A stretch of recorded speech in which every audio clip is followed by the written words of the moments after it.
नमस्कार। आइए सीधे आज के हमारे इस बेहद दिलचस्प और थोड़े खौफनाक विषय पर आते हैं। आज हम इतिहास की एक बहुत ही गंभीर अवधारणा पर चर्चा करने वाले हैं, जिसे नियंत्रण का भ्रम या इल्यूजन ऑफ कंट्रोल कहा जाता है। प्रथम विश्व युद्ध शुरू होने से पहले दुनिया की ताकतवर देशों के नेताओं को ये पक्का यकीन था कि वो अपनी सैन्य रणनीतियों, जटिल गठबंधनों और कूटनीति को पूरी तरह से कंट्रोल कर सकते हैं। उन्हें लगता था कि सब कुछ उनके हाथ में है। लेकिन जैसा कि हम इस विश्लेषण में आगे देखेंगे, ये सिर्फ एक भ्रम था, और यही भ्रम इतिहास की सबसे बड़ी और विनाशकारी घटनाओं में से एक का कारण बन गया। आज की हमारी इस चर्चा की रूपरेखा कुछ इस तरह रहेगी। सबसे पहले हम देखेंगे कि युद्ध से पहले के गठबंधन कैसे विफल हुए, फिर रणनीतिक बदलाव और खाइयों के उस भयानक गतिरोध पर बात करेंगे। उसके बाद हम जानेंगे कि नई तकनीक ने युद्ध के मैदान को कैसे हमेशा के लिए बदल दिया, और अंत में आधुनिक युद्ध की विरासत को समझेंगे। तो चलिए शुरू करते हैं हमारे पहले हिस्से से, युद्ध से पूर्व के गठबंधनों की विफलता। जरा सोचिए, 19वीं सदी के यूरोपीय साम्राज्यों ने कूटनीति का एक ऐसा जटिल जाल बुना था जिसे सुलझाना लगभग नामुमकिन था। पूरा का पूरा यूरोप दो विशाल गुटों में बंट चुका था। एक तरफ था ट्रिपल इंटेंटे, जिसमें फ्रांस, यूनाइटेड किंगडम और रूस शामिल थे, और दूसरी तरफ खड़ा था ट्रिपल अलायंस, जिसमें जर्मनी, ऑस्ट्रिया हंगरी और इटली थे। कागज पर देखने में ये शक्ति का एक बहुत ही संतुलित सुरक्षा कवच लग सकता था, लेकिन असल में ये बारूद का एक ऐसा ढेर था जिसे बस एक चिंगारी की जरूरत थी। और जब ये नाजुक कूटनीतिक संतुलन बिगड़ा ना, तो नतीजे सच में रोंगटे खड़े कर देने वाले थे। और वो चिंगारी भड़की 28 जून 1914 को, जब गैवरिलो प्रिंसिप ने ऑस्ट्रिया के आर्कड्यूक फ्रांस फर्डिनैंड की हत्या कर दी। इस एक घटना ने ऐसा खौफनाक डोमिनो इफेक्ट शुरू किया जिसे दुनिया की कोई ताकत नहीं रोक पाई। सिर्फ एक महीने बाद 28 जुलाई को ऑस्ट्रिया ने सर्बिया पर हमला कर दिया। अब क्योंकि ये देश गठबंधनों से बंधे थे, तो 1 अगस्त को जर्मनी को रूस पर युद्ध की घोषणा करनी पड़ी। फिर 3 और 4 अगस्त को जर्मनी ने बेल्जियम पर आक्रमण किया, और इसके जवाब में यूके भी युद्ध में कूद पड़ा। देखते ही देखते कुछ कागजी समझौतों ने पूरी दुनिया को एक वैश्विक संघर्ष की आग में झोंक दिया। लेकिन यहाँ एक बहुत बड़ी विडंबना देखिए। इटली, जो खुद ट्रिपल अलायंस का एक संस्थापक सदस्य था, उसने 1902 में ही फ्रांस के साथ एक गुप्त समझौता कर लिया था कि अगर फ्रांस पर हमला हुआ तो वो तटस्थ रहेगा।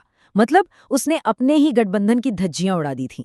और हैरानी की बात तो ये है कि 1915 में इटली ने ट्रीटी ऑफ लंदन के तहत कुछ क्षेत्रीय फायदों के लिए दूसरी तरफ से, यानी मित्र राष्ट्रों की ओर से, युद्ध में एंट्री ली। ये साफ दिखाता है कि युद्ध को रोकने के लिए बनाए गए ये बड़े बड़े गठबंधन अंदर से कितने खोखले थे। अब आते हैं हमारी चर्चा के दूसरे खंड पर, रणनीतिक बदलाव और वो खौफनाक गतिरोध जिसने सबको चौंका दिया। जब युद्ध शुरू हुआ तो हर देश को लगा था कि वो कुछ ही हफ्तों में जीत जाएगा। जर्मनी की पूरी उम्मीद उनकी श्लीफेन योजना पर टिकी थी। इसे समझना बहुत जरूरी है। दरअसल जर्मनी एक साथ 2 मोर्चों पर नहीं लड़ना चाहता था, पश्चिम में फ्रांस और पूर्व में रूस। तो उनका प्लान था, बेल्जियम के रास्ते फ्रांस पर बिजली की तेजी से हमला करो, उसे हराओ और फिर पलटकर रूस से निपट लो। सुनने में बहुत सटीक लगता है ना? लेकिन प्रथम मारने के युद्ध में ये रणनीति बुरी तरह फेल हो गई, और इस एक हार ने सैन्य कमांडरों की आंखें खोल दी कि अब उन्हें अपनी पूरी रणनीति फिर से बनानी होगी। असल में ये 19वीं सदी की पुरानी सैन्य सोच और 20वीं सदी की खौफनाक सच्चाई के बीच की एक सीधी टक्कर थी। जनरलों को लगता था कि युद्ध खुले मैदानों में लड़ा जाएगा, जहां सैनिक दौड़कर हमला करेंगे।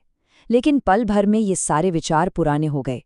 कंटीले तारों, मशीन गनों और मजबूत रक्षात्मक खाइयों ने युद्ध का रूप ही बदल कर रख दिया।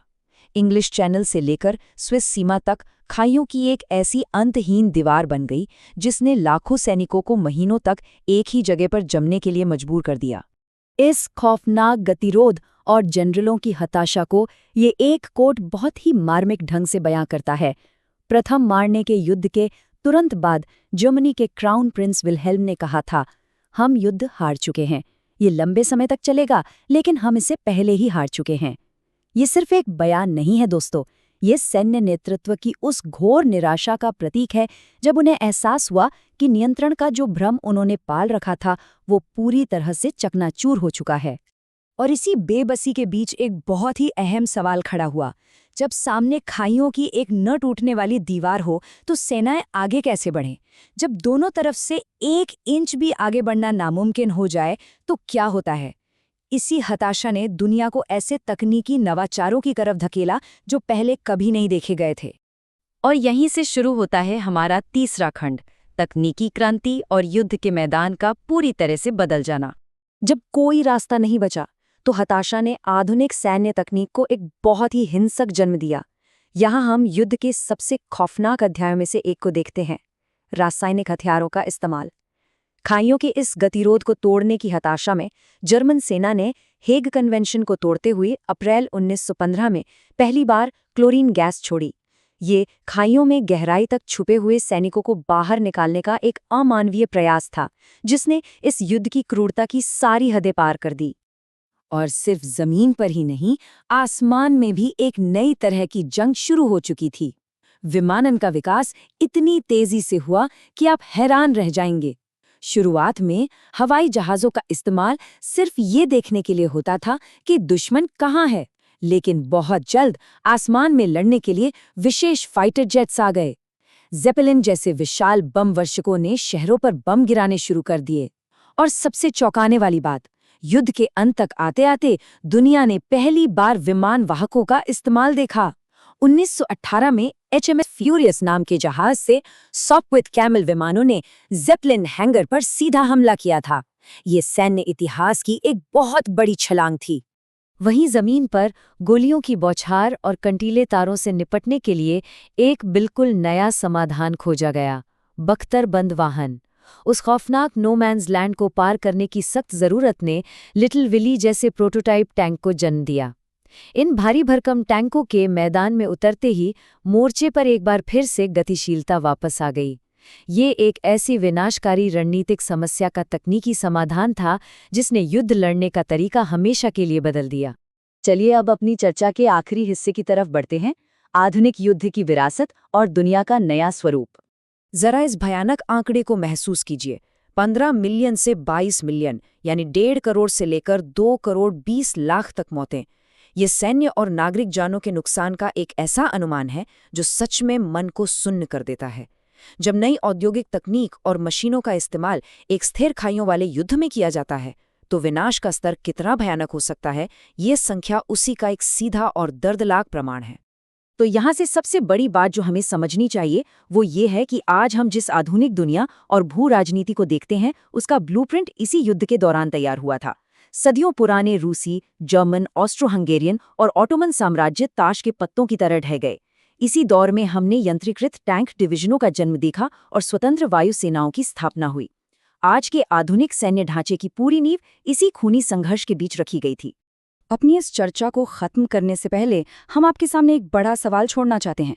जरा सोचिए, क्या ये जटिल गठबंधन और बेहद उन्नत सैन्य तकनीकें, जिन्हें असल में शांति बनाए रखने के लिए बनाया जाता है, क्या इतिहास में यही वो चीजें बन जाती हैं जो अंततः सबसे बड़े विनाश की गारंटी देती हैं? ये नियंत्रण के भ्रम की वो सच्ची कीमत है जिस पर हम सभी को गहराई से विचार करने की जरूरत है।